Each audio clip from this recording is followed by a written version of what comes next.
Have you ever wanted to be a cult leader? Maybe start your own paladin order?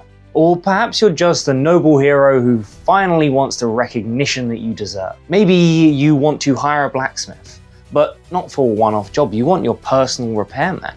Or have you ever tried to hire a sellsword company? Maybe even just a local guard for your stronghold. Well, for either of these cases, Grit and Glory is ready to make your dreams come true.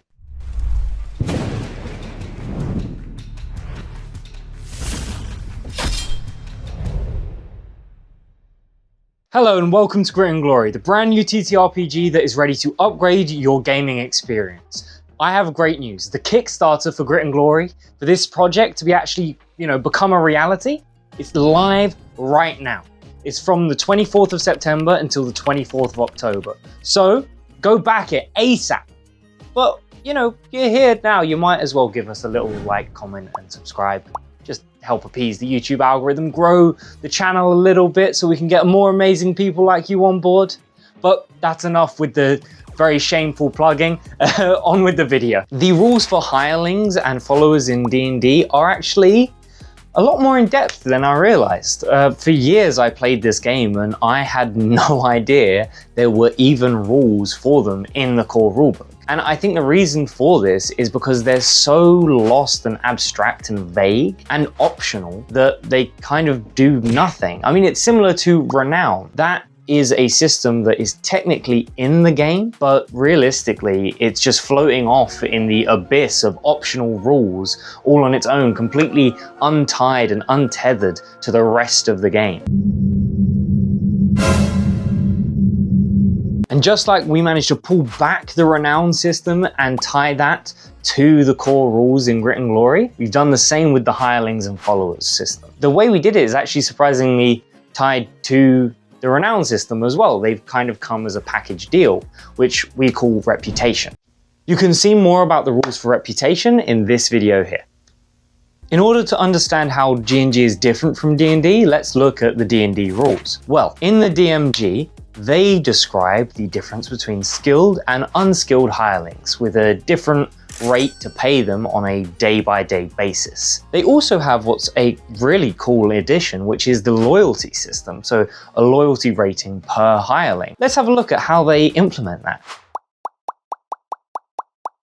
Oh, they don't.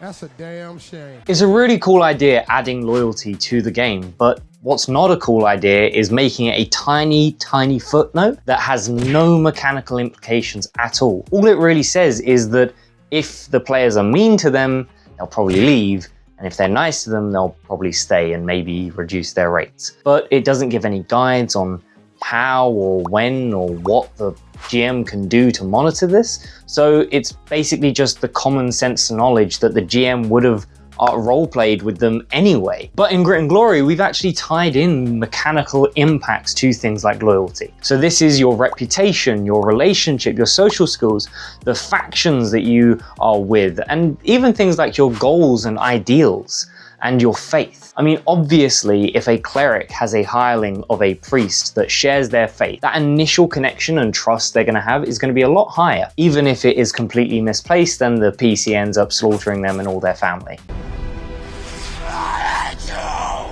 All of that is well and great, but how do you actually get followers to begin with? Well, sure, you can go out and hire someone, but that's a hireling, not a follower, and there is a difference. In Grit and Glory, we have actual tangible rules to progress to get a follower. Because in D&D, the rules are when the GM says you get a follower is when you get a follower. It's all GM fiat. There's no real structure to it, and that kind of sucks. We haven't gotten rid of that. Of course, you can get a follower whenever you want, and if the GM thinks you've earned one outside of the mechanical parameters, then feel free to go ahead. But adding these steps, these ways that you can intentionally, as a player, seek out that goal means that it's more tangible. It's something in the game world, and you can actively try and build up that sellsword company or that church that you've always wanted. On this rock, I'll build my church. So whilst the overarching system for followers and hirelings is the same, they are different, hence the different names. Most importantly, the differences are that you don't have to pay your followers, and they're usually a lot more loyal. However, they aren't free. Just because you don't have to pay them doesn't mean they don't have to eat and have a place to sleep. This is why strongholds are a really big part of the game, and one of the major benefits of them is that you can get so many more followers. But there are so many other benefits to getting a stronghold, which you can see in this video right here. So once you've got the followers, what do you do with them? What's the point? Well, in DnD, unless these followers are just something in the background that you never hear about that just spits out an item they've crafted every few months or years, they really are pointless. I mean, actually, no, I take that back. They are worse than pointless. Because in DnD, if you get into a combat scenario, they are not just going to make the game worse, they are going to actually slow down how combat works and make your fun far worse. I mean, these things don't even get stat blocks in DnD. That's how much they don't want them in combat. But the thing is, you can't always decide that. What if it happens? What if the story demands it? Well, in DnD, you're kind of screwed in that case. But in Grit and Glory, we've completely changed that. We've not only given them stat blocks, because that makes sense, they should have it, but we've also invented an entire mass combat system to help managing them whilst they're in combat, so you don't get bogged down and slowed down by hundreds of different turns. And unlike in D&D, we don't just have skilled follower and unskilled follower, we actually have different roles and ways that these followers can work to benefit you, not just in combat, but outside of combat too. Things like the scout that might help you with traveling long distances, finding the paths ahead and making sure they're safe. The medic who will heal you up, patch you, a chef who can cook you meals, and even a clown.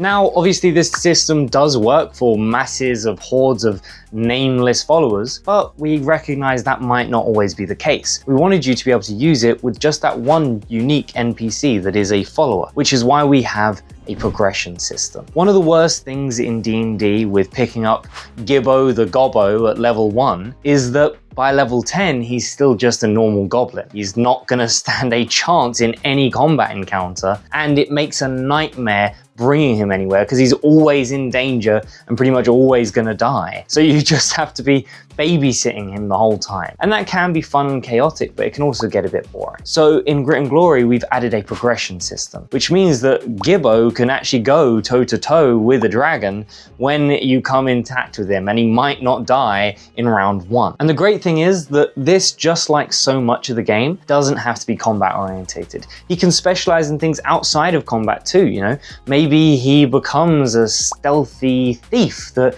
is gonna pickpocket people and steal gold for you. Or maybe he does become that raging barbarian who's gonna bash things down. Perhaps he just spends long enough flipping through the wizard's tome that he picks up a bit of magic here and there.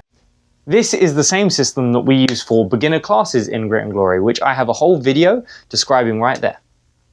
And one of my personal favorite things to do with this system, because I am an evil man, is the famous betrayal and sacrifice scenes. Obviously not at the same time, but with a follower that will grow with your party as they level up from 1 to 10 or 15 or 20, however far they get, obviously the players are going to get so much more attached to them than if they were just around for a couple of sessions. And this means that if they do eventually fall out of line with the party and they do betray them, that sense of heartbreak and mistrust is going to be heartbreaking, and it's going to be mistrustful. And the thing is, that's not even the worst one. From my own experience, the thing that's made my players nearly cry at the table is not just being stabbed in the back, but seeing their friend get stabbed in the back to save them. When the PCs have done something stupid or out of line that could have cost them all their lives, for their follower, their friend, to sacrifice themselves to make it so that they could get out, so that they could live, that's something that's going to be remembered through the ages of your campaigns as an epic moment,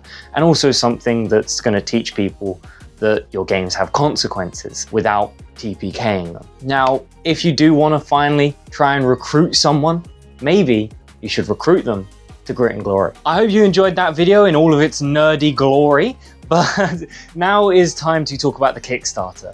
It is really important. I can't stress this enough. As much work as me and the team have put into this game, it simply cannot become a reality without the backing of people like you.